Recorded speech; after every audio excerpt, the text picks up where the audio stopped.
ओम हर हर महादेव। आप सभी भक्तजन कैसे हैं?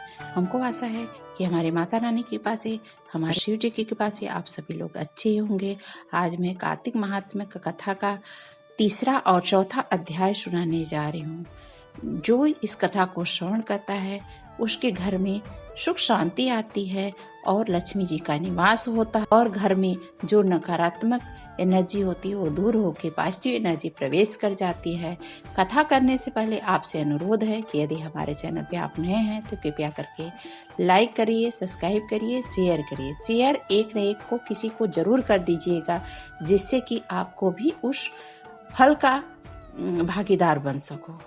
तो आइए कथा क्या है, चलते हैं। श्री कृष्ण जी आए नमः। ओम नमो भगवते वासुदेवाय नमः। सत्यभामा जी ने कहा, हे प्रभु, आप तो सभी कालों में व्यापक हैं, सभी काल आपके आगे समान हैं, फिर कार्तिक मास ही सभी मासों में क्यों श्रेष्ठ है? आप सब तिथियों में एकादशी तिथि को ही कार्तिक मास में अपना क्यों प्रिय मानते हैं? इसका कारण बताइए। भगवान श्री कृष्ण ने कहा, हे भामिनी, तुमने बहुत अच्छा प्रश्न किया, मैं तुम्हें उसका उत्तर बताता हूँ, ध्यान पूर्वक सुनो। इसी प्रकार एक बार महाराज वेन के पुत्र राजा पृथु ने प्रश्न करके उत्तर में देवर्षि नारद जी से प्रश्न किया ताकि जिसका उत्तर देते हुए नारद जी ने उसे कार्तिक मास की महिमा बताते हुए कहा, हे राजन, एक समय शंख नाम का एक राक्षस बहुत बलवान और अत्याचारी था। उसके अत्याचारों से तीनों लोकों में त्राहि त्राहि मच गई थी। उस शंखासुर ने स्वर्ग में निवास करने वाले देवताओं पर विजय प्राप्त कर इंद्रादि देवताओं और लोकपालों के अधिकारों को छीन लिया। उससे भयभीत होकर समस्त देवता और अपने परिवार के सदस्यों के साथ सुमेर पर्वत की गुफाओं में रहने लगे। परंतु बहुत दिनों तक छिपे रहने के पश्चात वे निश्चय होकर सुमेर गुफाओं में रहने लगे।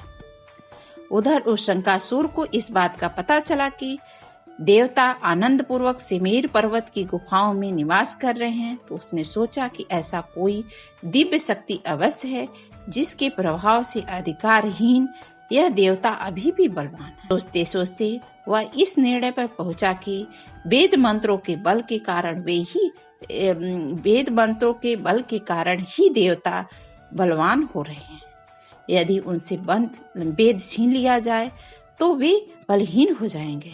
ऐसा सोचकर शंकासुर ब्रह्मादि के सत्यलोक से शीघ्र ही वेदों को हर लिया।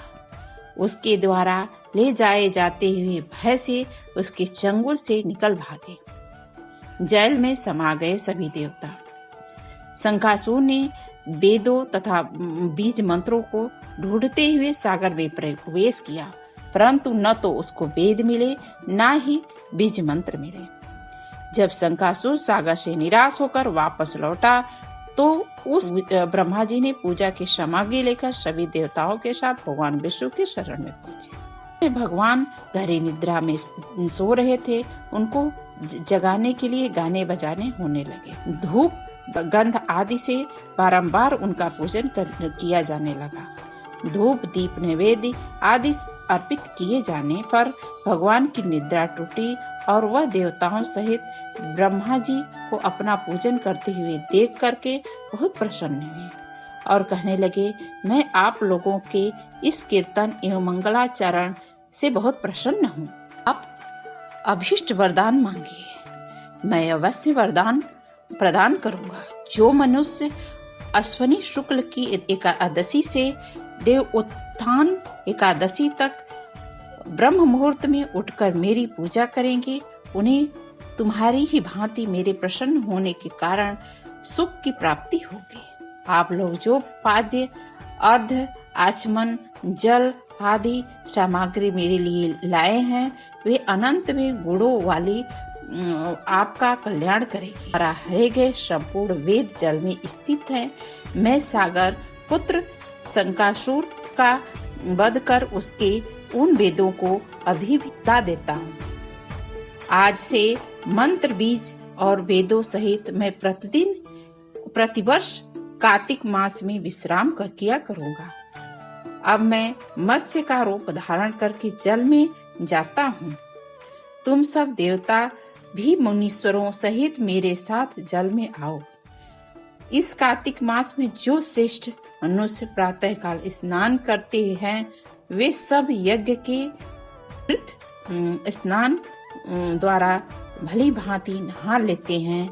हे देवेंद्र, कार्तिक मास में व्रत करने वाले जो को सब कुछ सब प्रकार से धन, पुत्री, पुत्र आदि देते हैं भगवान, और उसकी सभी विपत्तियों में आपत्तियों में रक्षा करते हैं। हे धनपति कुबेर, मेरी आज्ञा के अनुसार तुम उनके धन धान की वृद्धि करना, क्योंकि इस प्रकार का आचरण करने वाला मनुष्य मेरा रूप धारण करके जीवन मुक्त हो जाता है।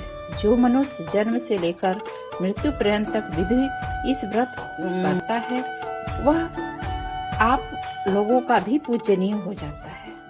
कार्तिक मास शुक्ल पक्ष की एकादशी तिथि को तुम लोग ने मुझे जगाया है, इसलिए यह तिथि मेरे लिए अत्यंत प्रीति फलदायी और मानवीय है। हे देवता, यह दोनों व्रत नियम पूर्वक करने से मनुष्य मेरे सानिध्य प्राप्त कर लेते हैं। इन व्रतों को करने से जो मनुष्य जो मिलता है वह अन्य किसी व्रत से नहीं मिलता।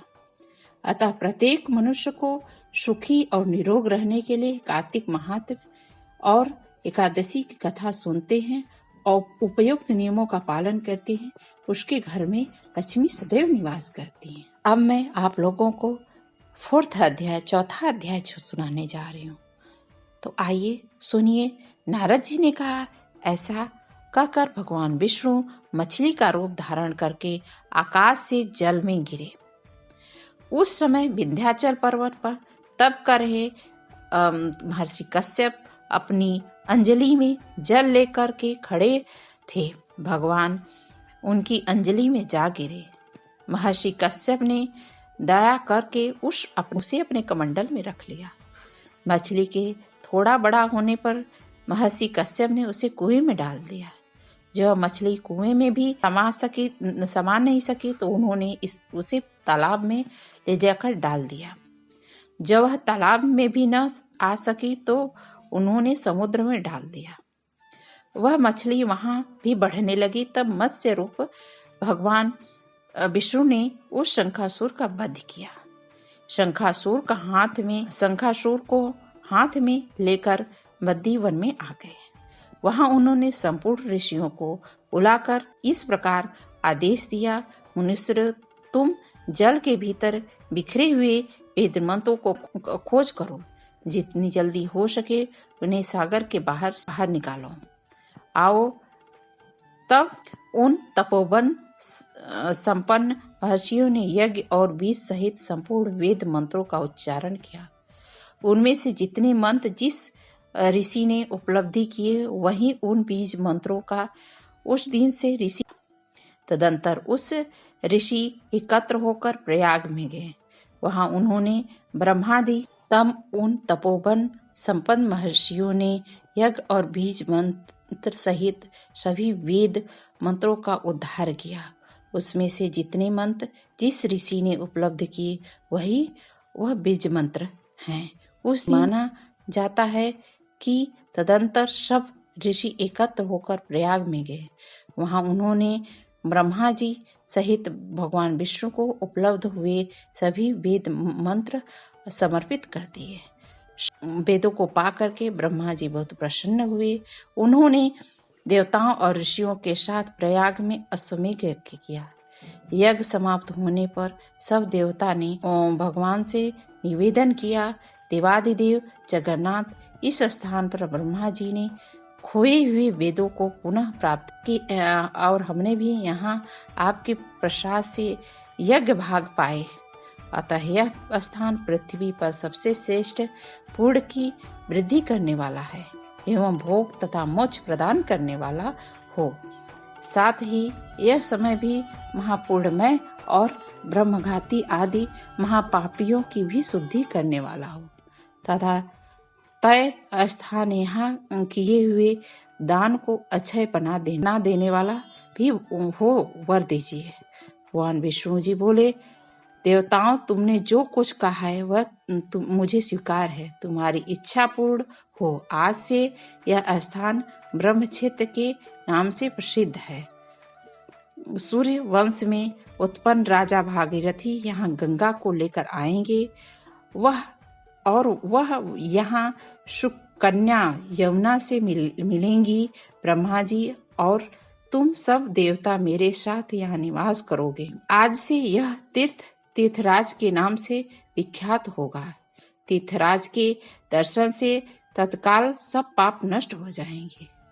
जब सूर्य मकर राशि में स्थित होंगे उस समय यहाँ स्नान करने वाले मनुष्य के सब पापों का यह तीर्थ नाश करेगा। यह काल भी मनुष्य के लिए सदा महान पूर्ण फल देने वाला होगा। माघ मास में सूर्य के मकर राशि में स्थित होने पर यहाँ स्नान करने से शालोक के आदि फल प्राप्त होंगे। देवादिदेव भगवान विष्णु देवताओं से ऐसा कहकर ब्रह्मा जी के साथ वहीं अंतर्ध्यान हो गए। तत्पश्चात इंद्रादिदेव भी अपने अंश से प्रयाग में रहते हुए वहां से अंतर्ध्यान हो गए। जो मनुष्य कार्तिक मास में तुलसी जी की जड़ के समीप हरि का पूजन करता है वह इस लोक में संपूर्ण भोग करके अंत में वैकुंठ की प्राप्ति कर ले। आपको कथा जान के कैसी लगी, सुन के कथा कैसी लगी? आप यदि हमारे चैनल में पे हैं तो बहुत बहुत धन्यवाद। ओम हर हर महादेव।